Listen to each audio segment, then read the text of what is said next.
जीवन को पलटाने वाली एक अद्भुत कहानी पार्ट 2। समय की पहचान। बाबा ज्ञान के गहन और रमणीक पॉइंट्स तो बताते ही रहते और नित्य नई शिक्षाओं से सजाते भी रहते, परंतु साथ साथ समय की भी पहचान देते रहते। कभी वे कहते, बच्चे, जब कोई इमरजेंसी अर्थात संकटकालीन परिस्थिति होती है तो वहां की सरकार ऑर्डिनेंस घोषित करती है, जिसके अंतर्गत देशवासियों को कुछ कार्य अनिवार्य रूप से करने पड़ते हैं अथवा कई बातों को अनिवार्य रूप से छोड़ना होता है। इसका उदाहरण देते हुए बाबा कहते, बच्चे, अब तो इमरजेंसी अर्थात धर्म संकट है। सारे विश्व में एक बहुत बड़ा मॉरल क्राइसिस है। यह घोर कलयुग है। काम, क्रोधादि शत्रुओं ने मानव जाति को घेराव में डाल रखा है। इसलिए अब सबके लिए यह ईश्वरीय आदेश है कि अब पवित्र और योगी बनो, क्योंकि अब सतयुगी पावन सृष्टि की पुनर्स्थापना होनी है। बाबा कहते, क्या आप जानते नहीं हैं कि जो व्यक्ति शत्रुओं से मिल जाता है उसे ट्रेटर कहते हैं। क्या आपको मालूम नहीं है कि ट्रेटर को बहुत बड़ा दंड दिया जाता है। तो बच्चे, अब इस परम आज्ञा का उल्लंघन बिल्कुल नहीं करेंगे। एक बार की बात है कि एक व्यक्ति कुछ दिनों से यह ईश्वरीय ज्ञान सुन रहा था, परंतु पूर्ण रूप से ब्रह्मचर्य व्रत की पालना का नियम उसे बहुत कठिन लगता था और अनावश्यक भी। एक दिन जब उसने बाबा की यह महावाक्य सुनने की यह इमरजेंसी है, इसलिए अब पवित्र बनना है, तो उसकी अंतर आत्मा जाग उठी। उसने आलस्य और हीनता के भाव को ही ओढ़ने को उतार फेंका और वह देश प्रेम और आत्मोन्नति के सामने स्वेच्छा से पवित्रता के व्रत अर्थात ब्रह्मचर्य के नियम को स्वीकार कर पुरुषार्थ में तत्पर हुआ। बाबा प्रायः यह भी कहा करते, बच्चे, क्या मालूम किस समय जीवन की अंतिम घड़ी आ पहुंचे। उससे पहले यदि पवित्रता का व्रत धारण कर लोगे तो पवित्र सृष्टि में जाने के अधिकारी बन जाओगे। देखो, इन विकारों को जीतने में समय लगता है। यदि अभी से पवित्रता का व्रत लोगे तो स्वाभाविकता पवित्रता आ जाएगी। अब विनाश में समय ही बाकी कितना रहा है। मुश्किल से अभी 2-2.5 वर्ष होंगे। क्या आप इतना समय भी पवित्र नहीं रह सकते। अब तो सतयुग आया कि आया। बाबा को तो सतयुगी पावन सृष्टि के झाड़ साफ दिखाई दे रहे हैं। इस प्रकार जब कोई व्यक्ति सुनता कि केवल 2 ही वर्ष के लिए ब्रह्मचर्य का पालन करना है, तो वह इसको कठिन बात न मानकर इस व्रत का स्वीकार कर लेते। इसी अवधि में इस व्रत के पालन से उसे अवर्णनीय लाभ होता और काम वासना से उसकी स्वाभाविक घृणा हो जाती। तब तो वह इस व्रत को अपनाए ही रहते। इन युक्तियों से बाबा पवित्रता के मार्ग पर सबको अग्रसर करते। वे कहते कि यदि मैं शुरू से सबको कह देता कि सृष्टि के महाविनाश में अभी 40 वर्ष पड़े हैं, तो कोई विरला ही हर गृहस्थ में रहते हुए इसका पालन करने को तैयार होता। बहुत से व्यक्ति तो सोचते, अच्छा इतना समय बचा है तो 5-10 वर्ष विषय वासनाओं की हवा खाकर हम फिर इस व्रत को लेंगे। परंतु अब इस युक्ति को अपनाने से बहुत जनों का कल्याण हो गया है और अब तो बहुत समय बीत गया है और विनाश में बहुत कम समय रहा है। बाबा कहते, 5,000 वर्ष के इस सृष्टि चक्र में 40 वर्ष की अवधि तो है ही, वे भी वैसे ही जैसे मनुष्य के जीवन काल में 2 वर्ष का समय होता है। इस प्रकार बाबा ने वह कार्य किया जिसे सन्यासी भी असंभव मानते रहे हैं। विकारों के लिए कड़े शब्दों का प्रयोग। बाबा विकारों के लिए ऐसे कड़े शब्दों का प्रयोग करते कि सुनने वालों का मन विकारों से स्वाभाविक रूप से हट जाता। उदाहरण के तौर पर बाबा कहते, क्रोध एक भूत है। जैसे भूत किसी के सिर पर सवार होता है, उससे उल्टा काम करा देता है और उसे भी परेशान करता है तथा वस्तुओं की तोड़ फोड़ भी कराता है, वैसे ही क्रोध को एक भूत समझकर उससे बच के रहना चाहिए। क्रोध वाले मनुष्य के पास तो खड़ा भी नहीं होना चाहिए, क्योंकि वह भूत बहुत उपद्रवी है। देखो ना, जिसमें क्रोध रूपी भूत प्रवेश करता है, उसका चेहरा, उसके नेत्र, उसकी बातचीत कैसे बदल जाती है। अब ज्ञान के धूप दीप जलाकर इस भूत को भगाना है। जिसमें बहुत मोह हो, उसके लिए बाबा कहते कि मानो कि वह बंदरिया है। जैसे बंदरिया अपने बच्चों को छाती से लगाकर कूदती फांदती रहती है, वैसे ही जिसमें मोह है वे व्यक्ति वस्तुओं से चिपके रहते हैं। उस व्यक्ति या वस्तु से छूटने की बात सुनकर उनकी अवस्था ऐसी हो जाती है जैसे कि उनके प्राण निकलने वाले हों। अतः बाबा कहते, अब तो बंदर से मंदिर योग्य बनना है, इसलिए नष्टो मोहा बन जाओ। यही भगवान की आज्ञा है। अब सब मोह छोड़ दो, क्योंकि यह मोह ही दुख और यम की फांसी को देने वाला है। अब एक प्रभु से ही मन का मोह अर्थात प्यार जुटा दो।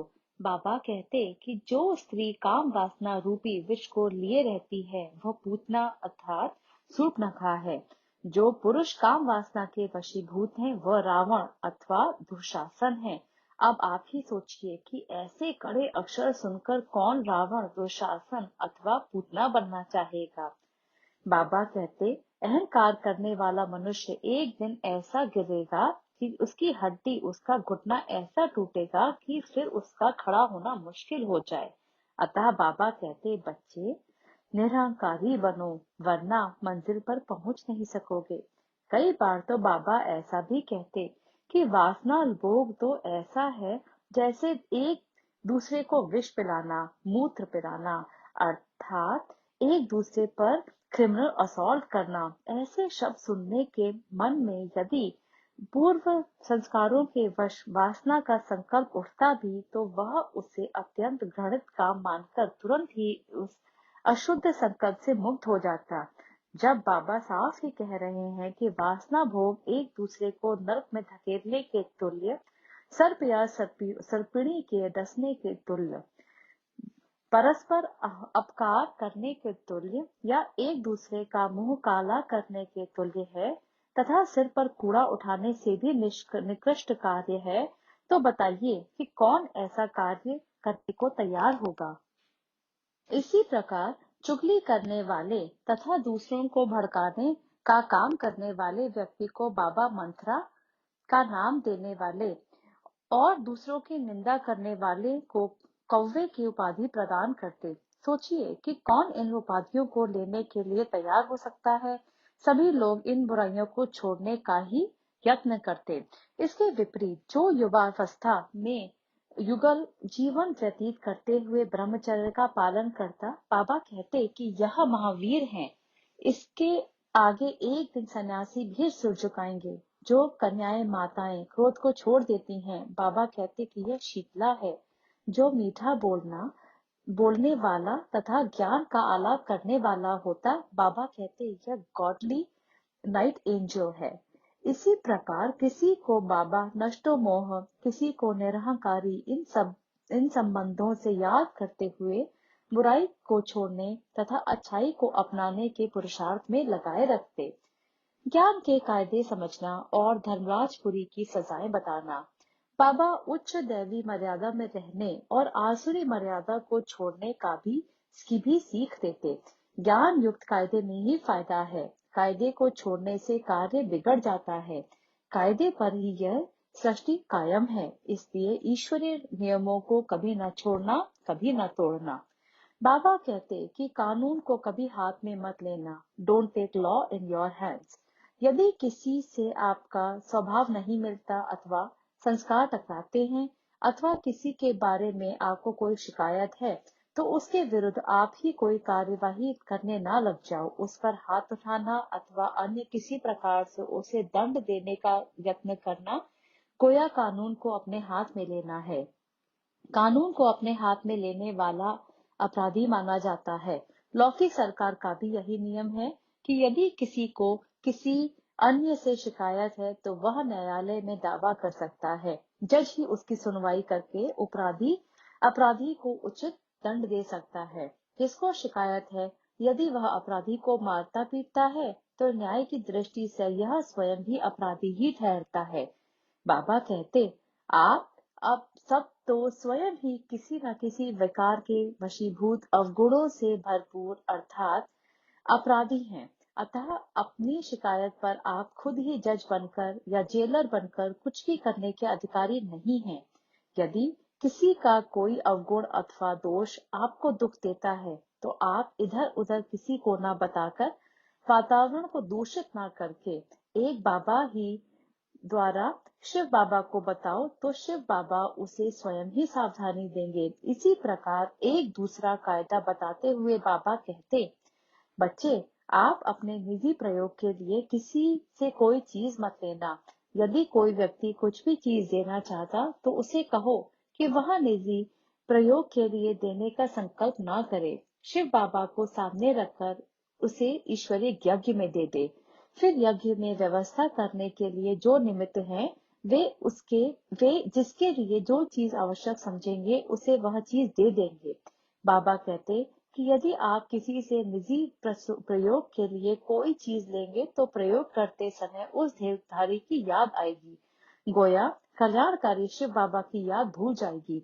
इसमें देहधारियों के साथ आपका संबंध जुटेगा, उनसे आपकी लगन लगेगी और ईश्वरीय स्मृति की कमाई में आपको घाटा पड़ जाएगा। फिर विशेष बात यह है कि बेचारे देने वाले का भाग्य ऊंचा नहीं बनेगा, क्योंकि उसने अभी आप मानव तनधारी के प्रयोगार्थ वह वस्तु दी। यदि वह शिव परमात्मा को सामने रखकर ईश्वर सेवा में वह वस्तु देता तो उसका संबंध ईश्वर से जुड़ता और वह वस्तु पवित्र हो जाती तथा ईश्वर से भविष्य में उसे कई गुना धन धान्य प्राप्त होता। परंतु व्यक्तिगत प्रयोग के लिए देना तो गोया मनुष्यों से कर्म खाता जोड़ना है। लेने वाला भी यदि इस ईश्वरी यज्ञ में लेगा तो उसे मानव तनधारी की याद न आकर यह शुद्ध नशा रहेगा कि मुझे यह ईश्वर से मिली है। उसका नाता और प्यार भी ईश्वर से जुटेगा और जिस व्यक्ति से उसको वस्तु मिले उस मानव तनधारी का वह आभारी अर्थात ऋणी भी नहीं होगा। बाबा कहते, आप ईश्वरीय कुल की संतान हैं। ईश्वर तो दाता है, तब दाता के बच्चे होकर आप किसी से कैसे ले सकते हैं? जिसको कुछ देना है वह अपना भाग्य ऊंचा बनाने के लिए ईश्वर के पास जमा करा दे और आप भी उसी पिता से लो, ना कि किसी मनुष्य से। इस प्रकार बाबा ज्ञान के अनेकानेक सूक्ष्म कार्य बताते जो कि अवस्था को बहुत उच्च करने वाले और कर्म बंधन से मुक्त करने वाले होते। एक कायदा बाबा ऐसा भी बताया करते कि जिस स्थान पर अर्थात जिस कार्यादि किसी को नियुक्त किया गया हो उस समय हरेक को चाहिए कि उसे सम्मान दे और सहयोग दे, चाहे उस ड्यूटी पर नियुक्त किया हुआ व्यक्ति छोटी आयु का हो और कम अनुभवी हो। बाबा कहते कि नियुक्त किए हुए को पूरा सहयोग देना ही दैवी मर्यादा है। उसकी त्रुटियां देखकर अथवा असमर्थता पर ध्यान देकर उसका विरोध करना, उससे रूठ जाना अथवा स्वयं को उस कार्य से अलग हटा लेना, ये आसुरी मर्यादा है। बाबा कहते कि यदि किसी में कोई त्रुटि है अथवा कमी है तो उस कमी को भरना आपका काम है। यदि किसी में किसी प्रकार की असमर्थता है तो आपको अपनी भी सामर्थ्य उस कार्य में लगा देनी चाहिए, आपके लिए उचित है। उसकी कमियों का वर्णन करते रहना महानता नहीं बल्कि उन्हें भरने में महानता है। बाबा बताते कि यदि कभी किसी की कमी अथवा असमर्थता आपको खटकती है तो बाद में आप बड़ों के ध्यान में वह बात ला सकते हैं, परंतु जिस समय कार्य हो रहा है तब उसमें रुकावट अथवा सहयोग ना देना, यह गोया अपनी कमी दिखाकर दोषी बनना अथवा वातावरण को बिगाड़ना है। यदि कोई आपसे आयु में छोटा भी है तो भी जब वह अपनी ड्यूटी पर है तब आपको उसकी बात माननी पड़ेगी। मान लो कोई ट्रैफिक पुलिस का आदमी अपनी ड्यूटी पर खड़ा है, वह एक ओर दिखाकर ट्रैफिक रोके हुए है उसी ओर से, तब यदि कोई बड़ा अफसर आ भी जाए तो उस समय उसे भी हाथ का इशारा देकर रुकना ही पड़ेगा ना।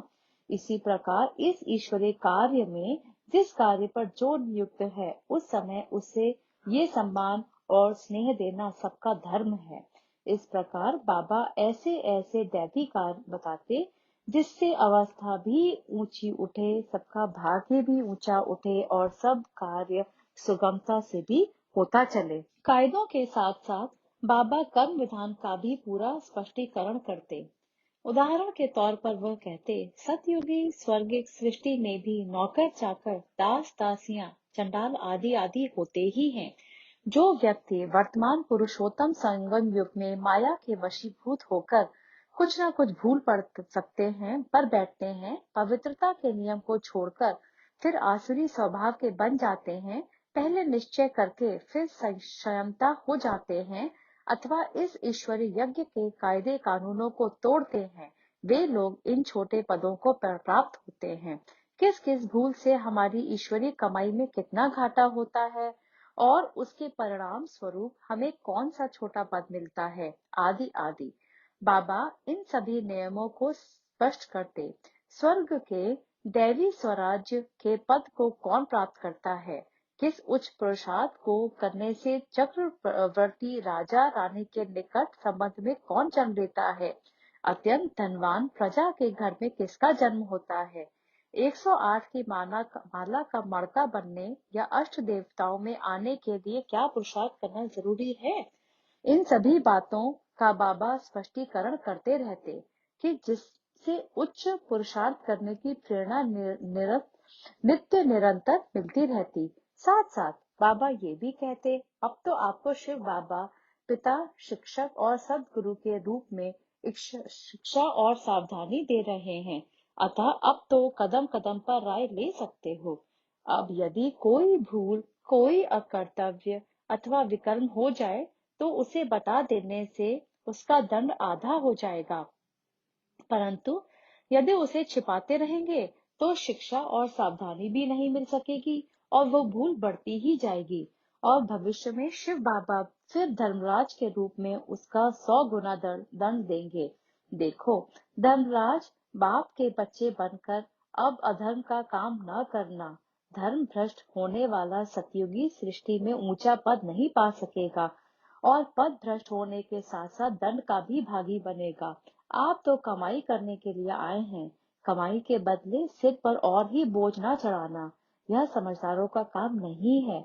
इस प्रकार बाबा बहुत ही उपयोगी कायदे और नियम बताकर तथा प्रैक्टिकल रीति उन पर चलाकर कल्याण करने के निमित्त बनते।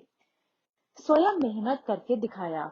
बाबा ईश्वरीय सेवार्थ अथवा लोक कल्याणकार तन मन धन समर्पण करने के बाद वृद्ध शरीर होते हुए भी निरंतर सेवा में लगे रहते। सेवा, सेवा और सेवा, बस सेवा के लिए ही और मनुष्य आत्माओं को सुख देने के लिए उनका विचार चलता रहता। दिन भर में 18 घंटे से भी अधिक वह कार्य करते, रातों रात बहुत बार जागते और उसी संकल्प में अपने खान पान, रहन सहन और आराम की सुविधा का भी ख्याल न रखते। इतनी वृद्ध अवस्था में भी विभिन्न प्रकार की स्थूल सेवा में शारीरिक रीति से भी जुट जाया करते। उनके इस परिश्रम और सेवा को देख स्वाभाविक है कि सुस्त से सुस्त व्यक्ति भी अपने आलस्य को परे फेंक यज्ञ सेवा में जुट जाते। अरे वे देखो, बाबा अमूल स्थूल कार्य में जुटे हुए हैं। जैसे ही कोई बाबा को किसी सख्त काम में जुटा हुआ देख लेता, वह जाकर सबको बोल देता और सभी लोग झट से वहां पहुंच जाते। वे कहते, बाबा यह तो हमारा कार्य है, आपने हमें क्यों नहीं कहा। बाबा अब तो आप इसे छोड़ दीजिए, हमारे होते हुए आप ना करें, यह हमसे बर्दाश्त नहीं हो रहा है। बाबा कहते, नहीं बच्चे, यह यज्ञ की सर्विस बहुत मधुर और प्यारी लगती है, क्या करूं, यह मन को बहुत भाती है। बच्चे, सारे संकल्प में एक ही बार तो शिव बाबा यह सर्वोत्तम ज्ञान यज्ञ रचते हैं और उसके लिए वे इस वृद्ध तन में ही आते हैं। तो क्या इस वृद्ध तन को देखकर मैं कल्पांतर स्थूल सेवा ही ना करूं। मैं भी तो शिव बाबा का स्टूडेंट हूँ। यदि मैं शरीर से कोई कार्य नहीं करूंगा तो मुझे कैसे निरोगी और कंचन काया मिलेगी। बच्चे, सर्विस करने के लिए तो लालसा होनी चाहिए। दधीचि ऋषि के समान इस यज्ञ में अपनी हड्डियां भी दे देनी चाहिए, तभी तो यह शरीर पावन बनेगा। इस यज्ञ की जितनी सेवा कोई करेगा उतना उसको शिव बाबा से बल मिलेगा और उसकी आयु भी लंबी होगी, क्योंकि शिव बाबा अपने सर्विसेबल बच्चों की संभाल तो करते ही है ना। बच्चे, जैसे शिव बाबा से प्यार होना चाहिए वैसे ही उसके इस यज्ञ से भी, सेवा से भी, यहाँ के एक एक कण से भी प्यार होना चाहिए और उसकी संभाल करनी चाहिए। आहा, हम ब्राह्मणों का यह सेवा का जीवन कैसा सुहावना है। ऐसा अवसर तो सारे कल्प में फिर कभी नहीं मिलता। जबकि शिव बाबा ही कहते हैं कि मैं आप बच्चों का फरमानदार फरमानदार सेवक हूँ। I am your most obedient servant. तो मैं भी आप बच्चों का सेवाधारी हूँ। इस प्रकार के वचन जब बाबा बोलते और स्वयं भी सेवा में जुट जाते, तो सोचिए कि किसके मन में कार्यरत होने के लिए प्रेरणा नहीं मिलेगी। रात्रि के क्लास में भी प्रायः बाबा पूछते, लाडले बच्चों बताओ और कोई सेवा है बाबा के लिए।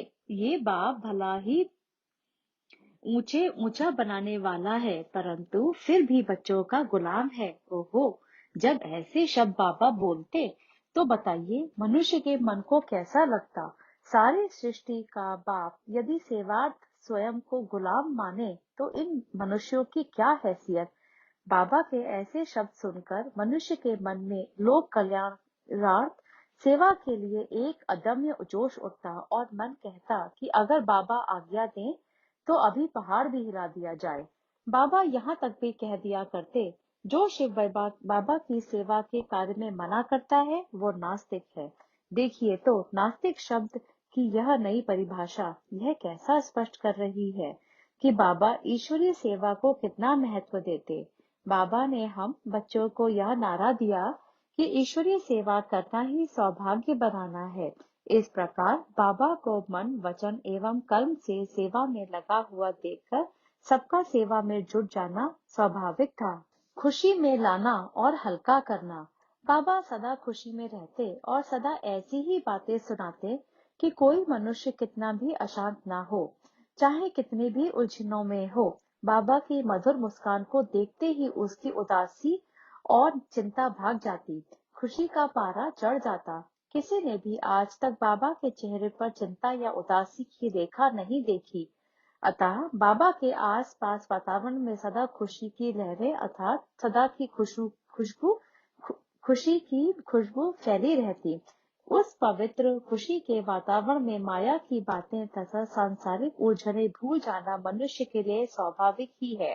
वह वातावरण ही ऐसा हुआ करता था कि शायद ही किसी के मन में अशुद्ध संकल्प उठते होंगे। बाबा कहते, बच्चे आप ही को पवित्र रहने वाले सच्चे ब्राह्मण कुल भूषण हो, राज ऋषि हो, राज योगी और ईश्वर कुल के हो। इस प्रकार बाबा बच्चों को सदा खुशी और उल्लास में लाते रहते और कहते, बच्चे माया के विघ्न बहुत आएंगे, तूफान बहुत आएंगे, परंतु घबराना नहीं, हिम्मत नहीं हारना। अब जबकि आपने शिव बाबा को हाथ दिया है तो आपका अकल्याण नहीं हो सकता। अब आपकी चढ़ती कला है, इसलिए सदा यह सोचते हुए चलो कि सर्व समर्थ शिव बाबा हमारे साथ हैं। ऐसा निश्चय रखोगे तो निश्चय आत्मा ही विजय होती है। आप विजय रत्न हो। विजय का तिलक तो आपके माथे पर मानो लगा हुआ है। बस आप इतना करना कि घबराना नहीं, थकना नहीं, रुकना नहीं, बल्कि जो राह अब शिव बाबा दिखा रहे हैं उस पर चलते रहना। इस प्रकार बाबा विघ्नों को ऊंचे पद की निशानी, परीक्षाओं को उच्च पुरुषार्थ की प्रतिक्रिया, बड़े तूफानों को ऊंची मंजिल के नजदीक पहुंचने का चिन्ह बताकर सदा यही कहते, बच्चे ये सब अंतिम सलाम करने आए हैं। बस ईश्वर के प्रेम में उनको पार करो तो आपके कदम कदम पर पदम पदम की कमाई होगी। इन युक्तियों से बाबा नित्य प्रति सबको खुशी का प्याला पिलाते हुए उनमें नया दम, नया जोश भरते हुए उन्हें ऐसे तो ले चलते कि मनुष्य को अपने सब संकल्प भूल जाते और समस्याएं हल्की मालूम होती और मनोविकार उनसे सहज ही छूट जाते। बाबा की जितनी भी युक्तियों का वर्णन करें वह थोड़ा है। ऐसे अन्य अनेकानेक विधि विधानों से, प्यार दुलारों की बातों से, हर्ष उल्लास की चर्चा से, स्नेह सौहार्द से, ज्ञान विद्या विज्ञान की वर्षा से, उच्च आचार विचार के दिग्दर्शन से बाबा कितनी ऊंची मंजिल पर कितनी सहज रीति से सबको सफलता पूर्वक ले आते रहे। यह अद्भुत अद्भुत अलौकिक अनुभवपूर्ण और उल्लासप्रद कहानी है जिसका यहाँ कुछ अंश ही हमने ऊपर की पंक्तियों में दिया है। ओम शांति।